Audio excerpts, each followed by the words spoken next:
partners, the ICASA team, my colleagues from MTN, here from the region, with obviously protocol observed. Good afternoon. So by introduction, my name is Mukhuvha. I am the General Manager of MTN Foundation. So just to narrate a bit of a story in terms of exactly the first time when I came down here to KZN actually for this particular visit, when we were still busy putting the thoughts of exactly how the school is ready to get the multimedia center here. I came here, I think it was last year in November, when I met with Tisha Mkhulu. And then when I get here, I said, I'm coming from MTN. And he says, okay, what exactly are you looking for? What is it that we can help you with? And I must say, the famous line, I think the region team, they know, the famous line that, what are you selling us? And I said, no, today I'm not here to sell anything. I come here with a gift. The gift of digital solutions that will provide you with so many opportunities for your learners. And this was like in November. And she says to me, this is exactly what I've been looking for. You are a God-sent angel, because I was praying about it. And I thought, no, what, Mama, your prayers have been answered. So this morning, actually, we started obviously in down in Daydawn, yes, Daydawn. Where we started with our first opening of the Multimedia Center. But I think maybe what's more important, I think we were with most of you in the crowd actually, so moving from one school to another school. Maybe what's more important, let me try to just articulate the specification of what is in the Multimedia Center. I brought some notes here. It's extremely techno things that are there. The kind of technology that is there actually, even for me, when I was still going to school actually, the time when I was still in my high school, primary school, is some of the technology that I've never experienced. So it is a 30-seater multimedia center. The 30 multimedia center does I think maybe when you saw it there were different set of types of keyboards. I must say, all that we do in our schools, MEC, we try to make sure that they are so customized to be fit for the purpose. They can be able to talk to the audience that we're really targeting, which is our learners. And that's really the reason why the keyboards are a bit different. And even the tools that are inside this multimedia center, they're a bit different. We provide obviously internet connectivity, and I must say again, as this is part of the USO, which is the Universal Service Obligation, us as MTN, we said this is not just a matter of a license to operate obligation.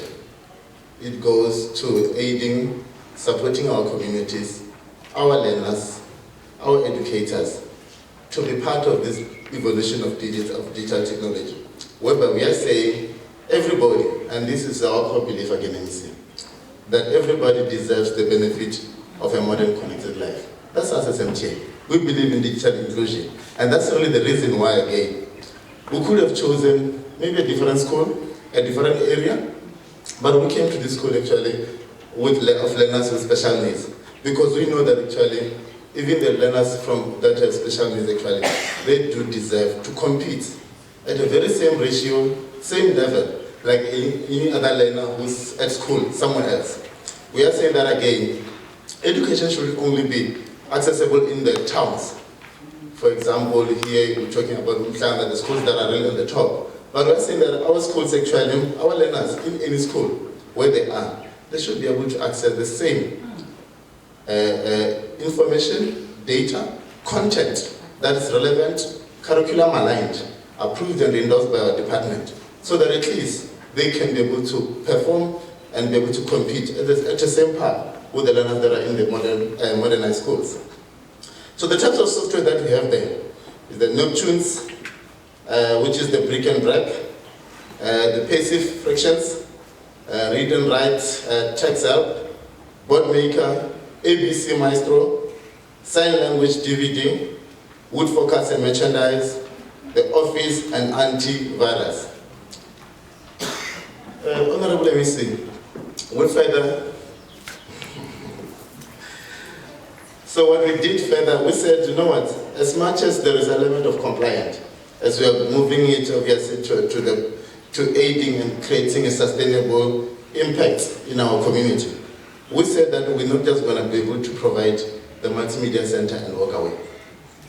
We found it very important that actually as part of this intervention, we need to educate our educators in terms of utilizing the digital technology actually in terms of augmenting and supplementing their schooling. And what's more important, I think what you might have noted, the guy was standing there talking about demonstrating how the functionality of the multimedia center works. I must say, it is one of these teachers in the school. It's not our service provider. So meaning that what you're trying to say is that no, we don't just leave this. We enable and create a platform where our educators can be able to demonstrate and be able to utilize these tools in impacting our learners. So we're going to be doing a thorough digital training for all the educators that are here in the school. And obviously we'll try to identify the key 10 that will get them, that we know that actually they can be able to become, they can be able to conduct peer-to-peer, and they can be the champions in terms of driving the digital inclusion. Over and above that, we are providing data, which is going to be for 24 months. So we'll be making sure that actually the school has 20 gig data every month without a failure. I have my team here, and I know that will make it possible and it's going to happen. So that the learners actually, not only are they going to be able to serve freely available technology platforms that are on the tools, but they can be able to research, apply somewhere else where they want to go study. They can be able to access any other knowledge platform that can be able to help and impact them positively. But maybe what's more important again, the MEC, Honorable MEC, is that I did indicate earlier on that we have a platform called MTN Online School. And this is it's an online tool, zero rated.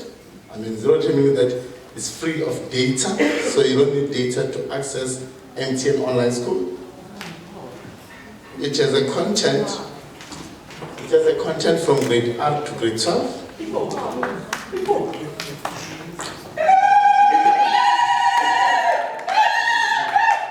Thank you.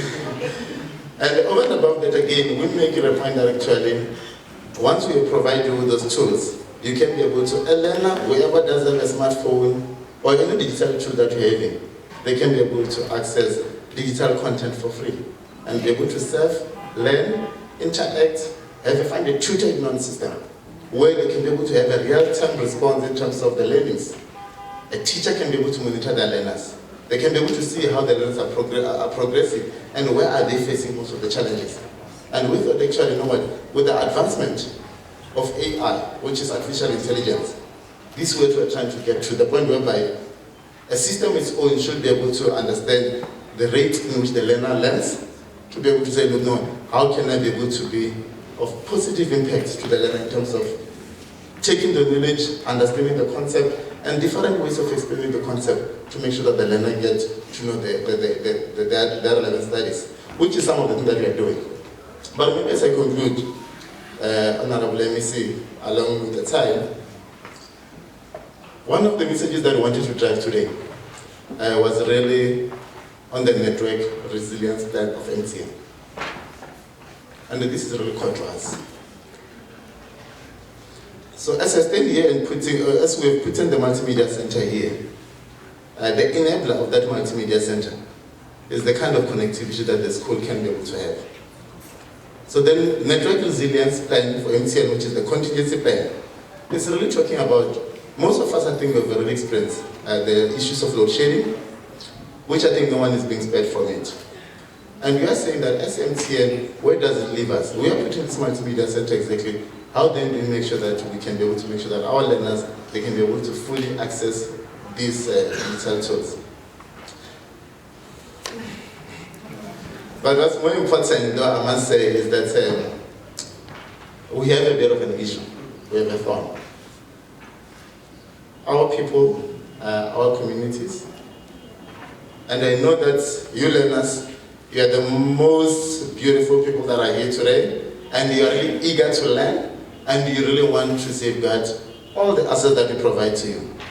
But what we've been finding, Honorable MEC, is that most of our sites, which is where we have our network masses, the network infrastructure, the things that aid and make this thing, digital platform that we provided actually work, we find that actually they're under threat from vandalism, theft of batteries, theft of generators, which is really one of the biggest issues, because today, instead of us investing more money in making sure that we roll out 5G, which I must say, at this point in time, we are still consciously to roll it out, obviously, but obviously the process now has been staggered, because we are working more on fixing the equipment that our people have vandalized.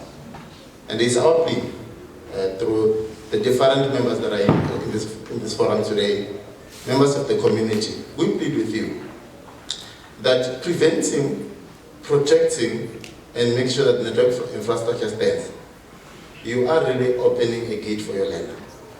You are opening an opportunity for your learner to access economic opportunities, learning opportunities, even application to study anywhere else, by virtue of not having the network at all.